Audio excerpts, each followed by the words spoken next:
कारण बिजू बाबू बीजेडी नुहति बिजू बाबू बिजू जनता दल ठारू ऊर्ध्वरे किंतु गत किछि वर्ष भितर फील करा जाउथला जे बिजू बाबूंकर ब्रांड टाकू यूज करबा पाए गोटे राजनैतिक बिजू जनता दल बिजू बाबूंकर नारे तैयारी होईछि।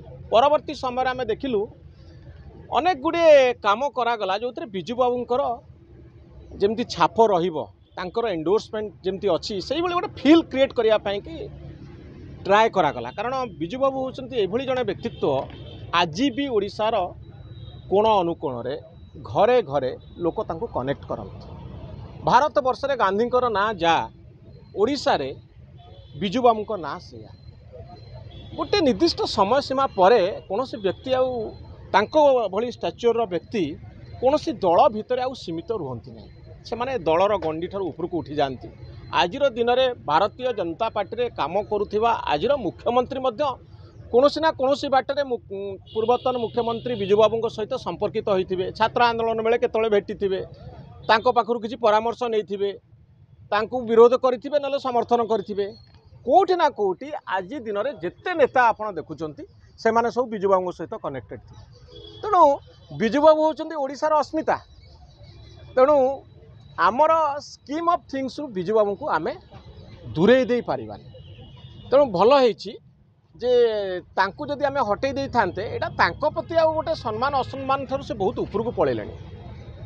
जदि तांको ना को हटैबा निष्पत्ति आमे कायम रही थांते एटा आम सम्मान को क्षुण्ण कर थांता बिजू बाबूंकर सम्मान को केबे कमै न थांता। तेणु मु जहाँ मूलरू कही आज से कथाटी आउ थे रिपीट करुच्ची बिजू जनता दलर बिजू बाबू नुहति बिजू बाबू ओडिशार अस्मिता ओडिशार परिचय ओडिशार स्वाभिमान। कारण बिजू बाबू परे एमिति कई ओडिया नाहंती जे विदेश रे मध्य तांकर बहादुरी देखैछंती। एमिति कई व्यक्ति नाहंती जे सारा भारत वर्ष रे एभली काम करथिले जे तांको गोटे परिचय मिलिथिला। तेणु से होचनी जड़े विरल व्यक्तित्व। बिजू बाबू को सम्मान देवार अर्थ होची ओडिशा को सम्मानित करवा। तेणु आमे संकीर्ण स्वार्थर ऊर्ध्व को उठा संकीर्ण राजनीति ऊर्ध्व को उठा मु सरकार निष्पत्ति को स्वागत करुच्ची। बीजेपी सरकार जो ओडिया अस्मिता नहीं सरकार गठन करथिला मुख्यमंत्री गोपबंधु दास किए कौच मुख्यमंत्री मोहन निश्चित कहली सभारे मंतव्य देथिले मुख्यमंत्री शुणु से कौ देश कही मु जानी उत्कलमणि गोपबंधु दास बोली आमे बहुत दिन जानीचु। आउ मधुसूदन दास भी उत्कलर जड़े बरपुत्र।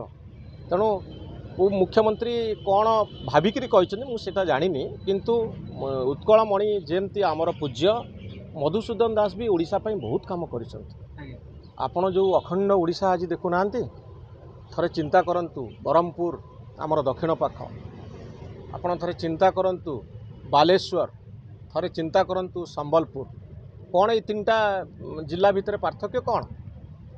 ब्रह्मपुर अंचल रे आपण देखिबे तेलुगुर प्रभाव अच्छे एफाकर देखिए बेंगल प्रभाव अच्छे सेफाकर देखिए मध्य प्रदेश बा हिंदी भाषाभाषी अंचल प्रभाव रही। तो गोटे समय थिला ओडिशा बहु भाग रे विभक्त हो जाता माने बालेश्वर अंचल बेंगल द्वारा प्रभावित होता बेंगल को पड़े था। आमर ब्रह्मपुर अंचल पाराखमुली अंचल सी हुए तो आंध्र बा तेलंगाना रे था।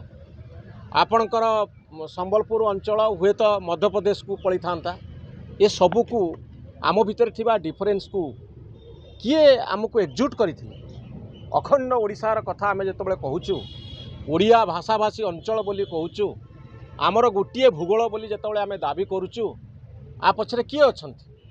तेणु आमे तांकु सम्मान दबा को उद्देश्य रे मुख्यमंत्री कहछंती मु जानिनी किंतु ओडिशार उत्कलमणि जेमती आमर गोपबंधु दास जेमती बरपुत्र ये मध्य सेमती बरपुत्र ओडिशा पाई तांकर जो त्याग आमे सबुदिन मन रखिथिबा। सरकार नुआ सदन आरंभ हो सरकार को टिके समय दियंतु कहते ब्रीदिंग स्पेस निश्वास नापी टे समय दिंतु सरकार आसो गोटे नुआ सरकार आसूसी आपड़ ये आश्चर्य ये जो मिनिस्ट्री कंपोजिशन आप देखिए मुख्यमंत्री जी होती मोहन माझी से केवे मंत्री नथिले केवल कनकवर्धन सिंहदेव को छाड़देले मंत्रिमंडल रे केही केबे नथिले सामिल ही नथिले किंतु बेले बेले चमत्कारिता आसे केमती आसे नुआ चिंताधारा आसे नुआ ढंगरे काम करिवार सुजोग मिले आम आदमी पार्टी जिते दिल्ली के आसीथिला से तो कहार अभिज्ञता नथिला किंतु से माने जो प्रकार गवर्नांस दौरान से तो पुणी सारा देश में आज चर्चार विषय होती